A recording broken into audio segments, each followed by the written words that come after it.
Nagapaandam ang Department of Agriculture sa posibleng heat stress kag heat stroke nga maeksperiensahan sa mga ginasagod nga sapat dala sa mainit nga panahon.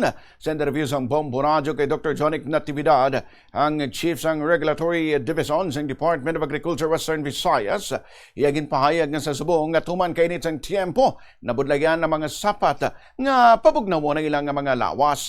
Suno sa iya mahimo ini nga magdulot sang heat stress nga posible magresulta sa organ failure kung mapabayan ang mga sapat. Pahayag ni Natividad, dapat mangin sensitibo man ang mga nagasagod sini. Kalakip sa mga senyales, amo ang hindi normal kung madasing nga pagginhawa sang kasapatan, pagpula kung pagpalangkitom sang ngislo o kung paglalaway kag wala gana magahulag o kung magatindog. Sa mga saka o kung sapat sa kabukiran naman, senyales diri ang paghahapo sang mga kasapatan. Bangon sini ginarekomenda nga ibutang ang mga sapat sa mga lugar nga hindi mainit. Dapat manhatagan sang bastante nga tubig nga mainom. Ginekomenda ni Natividad nga hatagan ang mga sapat sa pagkaon nga mataas sa fiber kag mas maayo nga pagkaonon sila sa aga kag hapon lamang.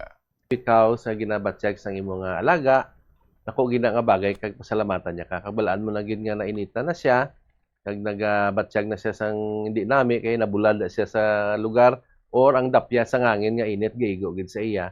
So i-attenderon ta gid at the most immediate time gid dayon. So ini nga mga kasapatan naton, mga gintuga ni sang Ginoo nga mga kasapatan naton, may ara ni sila sang sarili nila nga mga threshold or control mechanism. So ang aton nga ibulig sa ila, kabalo na sila yang mangita paagi nga mabugnawan sila. Galing kung nahigtan sila or nakurong. So mo na galing ang ginabantayan naton nga lain, no? Oh. So dapat kung magatag kita sang tubig, ready kita permi nga may readily available nga mga tubig.